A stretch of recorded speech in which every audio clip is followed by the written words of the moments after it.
এখন থেকে ঠিক ৫৫ বছর আগের কথা। তারিখটা ছিল ১২ই নভেম্বর ১৯৭০। মধ্যরাতে স্মরণকালের ভয়াবহতম সাইক্লোন আঘাত হানে তৎকালীন পূর্ব পাকিস্তানের ভোলায়। সেই রাতে প্রকৃতির রুদ্ররোষে থমকে গিয়েছিল কয়েক লাখ জীবন। দ্য গ্রেট ভোলা সাইক্লোন নামে পরিচিত এই প্রলয়ঙ্কর ঝড়ে ভোলা, নোয়াখালী ও পটুয়াখালীর উপকূলীয় অঞ্চল ধ্বংসস্তূপে পরিণত হয়। তীব্র জলোচ্ছ্বাসে ভেসে যায় লাখো মানুষ, গবাদি পশু ও ঘরবাড়ি। প্রায় নিশ্চিহ্ন হয়ে যায় পুরো জনপদ। বিশ্বের সবচেয়ে প্রাণঘাতী এ ঘূর্ণিঝড় ও জলোচ্ছ্বাসে বাংলাদেশের দক্ষিণ পূর্ব উপকূলে প্রায় ৫ লাখের বেশি মানুষ মারা যায়। চারদিকে ছিল লাশের স্তূপ, রাস্তা, খালবিল, এমনকি গাছেও ঝুলেছিল মৃতদেহ। তৎকালীন পূর্বদেশ পত্রিকার প্রথম পাতা লক্ষ্য করলেই বোঝা যায় কতটা ভয়াবহ ছিল এই সাইক্লোন।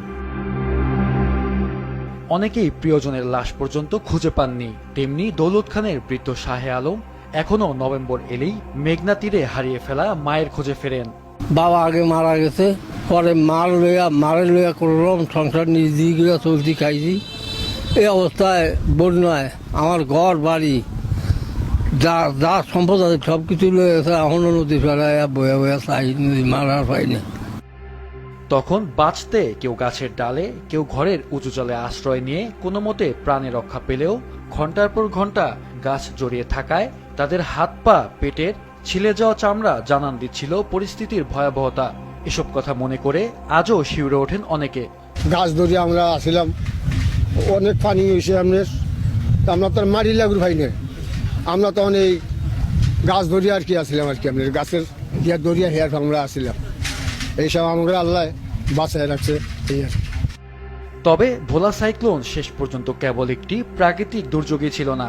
সাইক্লোনের আগে ও পরে তৎকালীন পাকিস্তান সরকারের চরম উদাসীনতা প্রমাণ করেছিল যে পূর্ব পাকিস্তানের জীবন মৃত্যু পাকিস্তানি শাসক গোষ্ঠীর কাছে খুব একটা গুরুত্ব পায় না। কারণ পূর্ব পাকিস্তানের জনগণকে তৎকালীন পাকিস্তান সরকার ঘূর্ণিঝড় সম্পর্কে সঠিক সময়ে অবগতই করেনি। এমনকি পাকিস্তান সরকার উদ্ধার কাজ ও ত্রাণ সহায়তায় গড়িমসি করে, যার কারণে প্রাণহানি আরও বেড়ে যায়। দুর্যোগের পর সরকারের এমন অবিচারে পূর্ব পাকিস্তানের মানুষ সরকারের প্রতি ক্ষুব্ধ হয়ে ওঠে।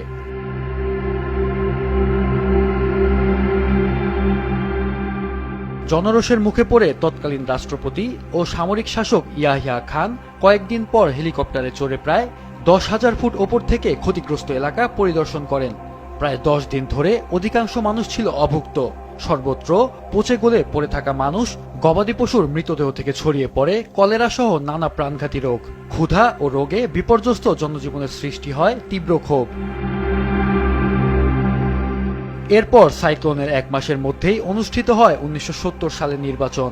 শাসক গোষ্ঠীর ব্যর্থতার বিপরীতে জনগণের সেই ক্ষোভের বহিঃপ্রকাশ ঘটে, যেখানে একচেটিয়া বিজয় লাভ করে শেখ মুজিবুর রহমানের নেতৃত্বাধীন আওয়ামী লীগ।